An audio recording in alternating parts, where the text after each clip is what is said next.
December 18th, 2022. The prophecy was finally fulfilled. Lionel Messi, standing under the Qatari fireworks, lifting the one trophy that had evaded him for a lifetime.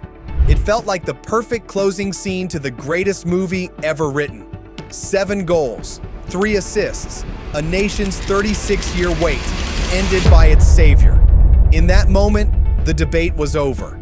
The world let out a collective breath, believing we had just witnessed the peak of Lionel Messi's international career.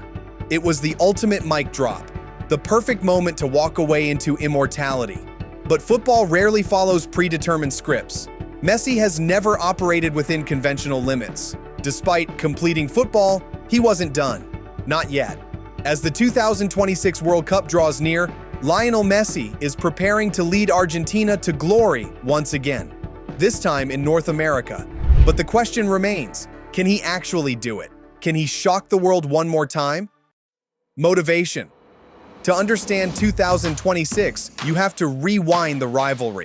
For nearly 2 decades, global football was dominated by the Messi versus Ronaldo rivalry. They pushed each other to extraordinary levels, winning countless trophies and breaking records at a pace never seen before. While Messi entered 2022 with the edge in accolades, one prize had always escaped him: the World Cup. It was the only barrier holding him back from being immortalized as the one true GOAT. But with that barrier removed in Qatar, the pressure shifted dramatically. For many, the conversation ended that night. Messi's approach to 2026 is no longer driven by the GOAT debate. His motivation is rooted in something simpler: his continued belief that he can still perform at an elite level. Since moving to Inter Miami, the grind of European football is gone. That lets him focus on staying match fit for Argentina. He isn't there to prove a point to the critics. He is there because he genuinely loves the chemistry in this specific squad and believes he can still contribute meaningfully to their success. Squad breakdown. Here's the scary part. Argentina didn't freeze in time after 2022. They got better. In fact, the team heading to North America might be even stronger and more balanced than the one that won the previous tournament. The core of Lionel Scaloni's World Cup winning squad remains intact.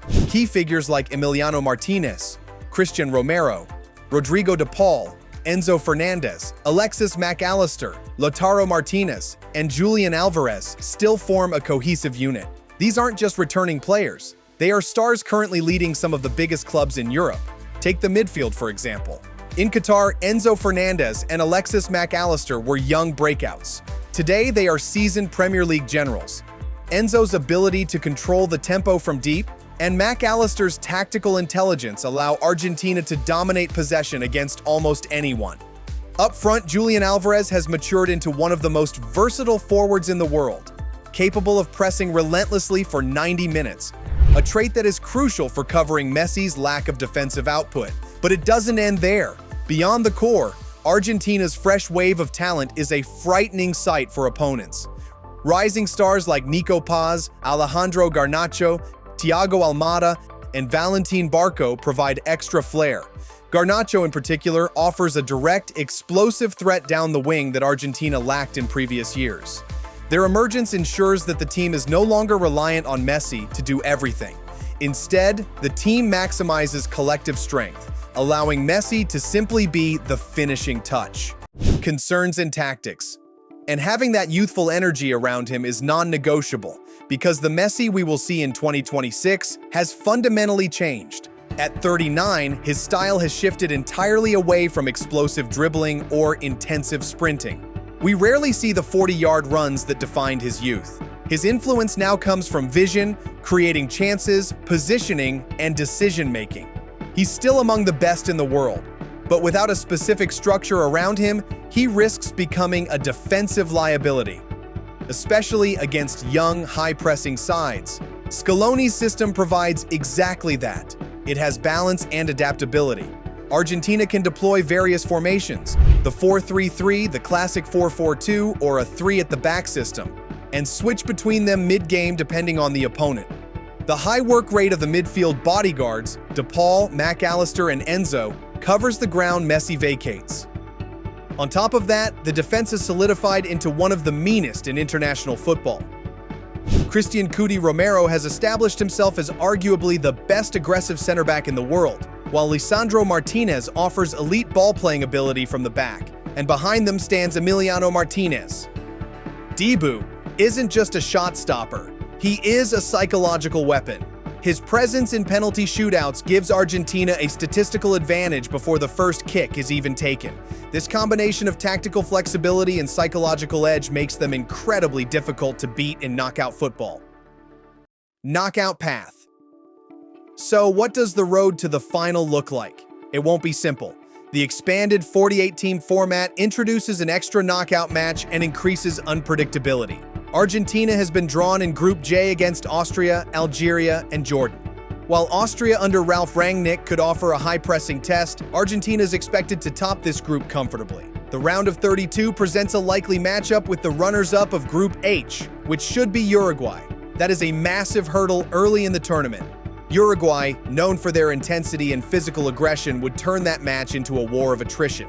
If they survive that, they face the runner-up from Group D or G in the round of 16, likely Australia or Iran.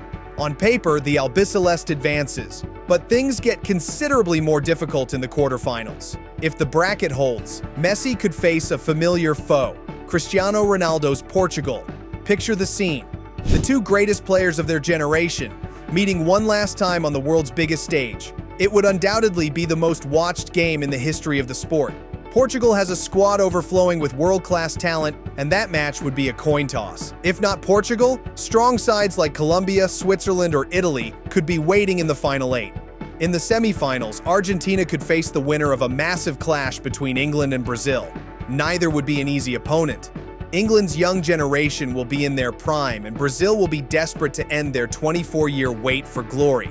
Finally, if they make it all the way to the end, European champion Spain could be waiting in the final. A match against Spain, the country where Messi built his legend, would be poetic. It would pit the tactical mastery of Scaloni against the technical dominance of the Spanish midfield. Outro. So, the path is dangerous, but Argentina's squad depth and tactical solidity make them one of the clear favorites. And unlike Qatar, where Messi was the sole focal point, 2026 will require distributed responsibility across the entire team. If Messi manages to lead Argentina to another triumph, the historical implications would be immense. It is almost statistically impossible to win back-to-back World Cups in the modern era. Only two nations have ever done it: Italy in the 1930s and Brazil in 1958 and 62. Since then, the physical demands of the sport have made dynasties nearly impossible to sustain. For a 39-year-old Lionel Messi to achieve this would defy logic. It would be a feat that transcends stats, placing him in a category entirely of his own. The world thought the book was closed in Qatar. But if the stars align one last time, Messi might just have one final shocking chapter left to write. And if he lifts that gold trophy one more time, he doesn't just break the records, he breaks the sport. But now the question is yours. Do you think Messi can actually do it again? Can he shock the world one last time, or was 2022 truly the perfect ending? Let me know your prediction in the comments. I genuinely want to hear what you think.